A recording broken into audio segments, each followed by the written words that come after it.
Donc là, obligé de refaire finalement le tour. Et donc l'objectif a été de durcir le contrôle à chaque entrée, de limiter aussi le nettoyage des parties communes grâce à la réduction des flux de circulation et d'empêcher donc que cette distribution serve, comme le précise le responsable du service prévention, sûreté et médiation de la SAGI, d'échappatoire à des groupes de personnes cherchant à éviter les forces de police. Donc, dans un deuxième temps, les interventions de la société de gestion ont porté sur l'aménagement intérieur des halls. Donc les bancs et les tables ont été retirés. Quant au cœur d'îlot, donc lui aussi, il a été rendu inaccessible, donc vidé finalement de toute pratique et devenu finalement un décor dans ce type d'opération. Alors, ce qui est important, c'est de voir que justement la gestion a pu confisquer cette cour, donc, et ça c'est aussi dû au fonctionnement architectural, enfin à la place qui a été, si cette cour, elle est structurellement, on sent qu'elle organise fortement l'opération, finalement dans les circulations on peut s'en passer. C'est-à-dire qu'elle est, on va dire, superflue du point de vue du fonctionnement même du bâtiment. Et finalement, il n'y a que 2 logements à rez-de-chaussée qui sont distribués, qui nécessitent la traversée de la cour. Donc c'est aussi pour ça, dans la mesure où elle n'était pas essentielle à la circulation, c'est aussi pour ça que la gestion a pu la confisquer et donner juste la clé à ceux les 2 appartements qui nécessitaient la traversée. Ça n'aurait pas été possible si cette cour elle était indispensable finalement à la distribution des logements. Donc cela,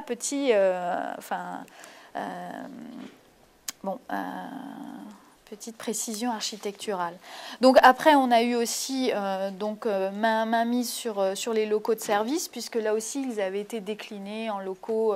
À la fois, il y avait des locaux à carton. Enfin, il y avait vraiment toute la panoplie pour le recyclage aujourd'hui. Il y avait des locaux pour les vélos, pour les poussettes, etc. Alors que là, donc, on a vraiment, la plupart des locaux, même les locaux vélos, ont été fermés, donc pour se réduire uniquement aux locaux poubelles.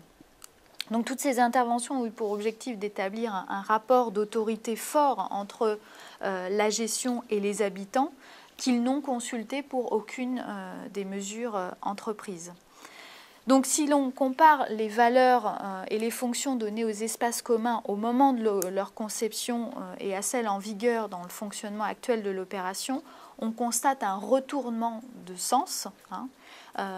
Ils ont été au départ pensés comme des atouts, vraiment des plus-values pour compenser justement les déficits du site, alors qu'ils se retrouvent complètement verrouillés, contraints, et ils sont vécus par la population de manière coercitive, leur rappelant vraiment un rapport de force, on pourrait même dire une mise sous tutelle de la part du bailleur.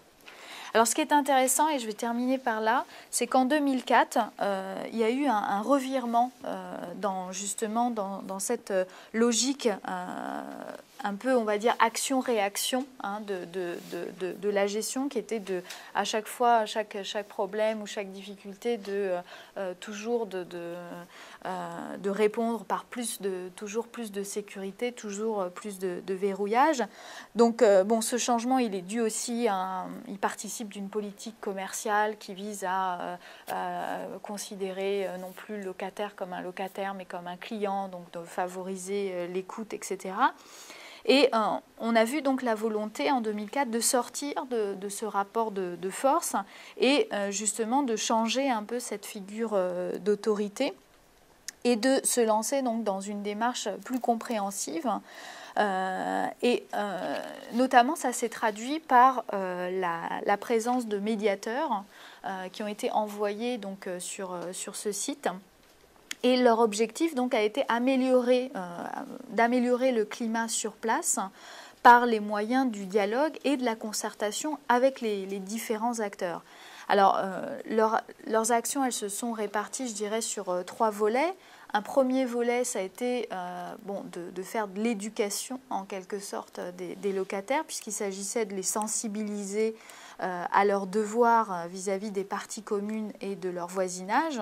Donc, notamment, ils ont organisé l'opération Balcon Poubelle, qui visait à faire du porte-à-porte et à aller demander aux gens de vider leurs balcons encombrés. Deuxième volet, ça a été d'apporter un soutien aux gardiens qui vivaient très mal leur situation et qui étaient vraiment dans un rapport très très tendu avec les habitants. Donc de passer plus de temps à leur écoute, d'aller aussi de faire de la présence sur les parties communes qui étaient souillées en permanence après le passage du nettoyage, donc de faire respecter davantage le travail du gardien, mais aussi d'essayer de faire sortir le gardien de cette attitude de repli et de rigidité. Et il y a une action qu'ils ont menée que je trouve particulièrement intéressante, justement pour parler de ce rapport donc avec la population jeune de cette opération et de montrer comment d'un seul coup on peut changer le sens de ces espaces intermédiaires, c'est qu'en 2004, donc, ils ont organisé avec les gardiens un concours de dessin sur le thème du printemps. Et justement, la remise des prix s'est faite dans le local résidentiel qui n'avait été jamais ouvert jusqu'à maintenant, en tout cas pour une rencontre conviviale comme il avait été prévu. Et également, il y a un goûter qui a été organisé dans le local et la remise des prix s'est faite dans la cour. Et ce qu'on voit, c'est que les gardiens, justement, grâce à cet autre rapport qu'ils ont pu tisser avec donc les enfants,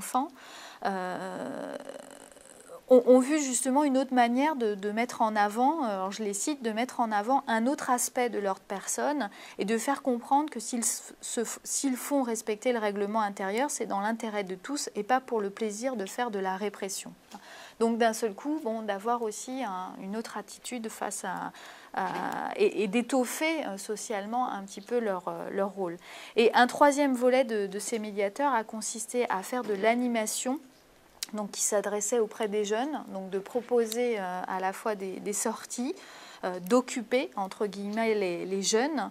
Et c'était surtout le prétexte était de tisser une relation de confiance avec eux qui était très difficile justement à tisser. Ce qui est intéressant, c'est que très vite, du fait de ce contact avec les jeunes, les médiateurs ont envisagé d'installer justement dans le LCR, dans le local commun résidentiel, une aide aux devoirs pour les plus jeunes et des postes informatiques avec Internet pour la recherche d'emploi des plus grands. Donc de pallier justement le manque des équipements publics du secteur grâce à l'occupation de ces locaux communs résidentiels.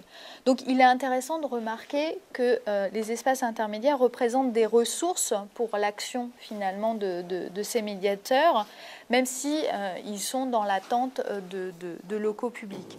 Donc en conclusion, je voulais juste montrer que ces espaces intermédiaires se comprennent à partir du pouvoir de redéfinition que possède chaque acteur, qu'il soit architecte, maître d'ouvrage, gestionnaire, gardien, médiateur ou habitant, et que les potentialités de ces espaces naissent de ce processus permanent qui soit va développer au contraire les ressources, soit va au contraire les tarir.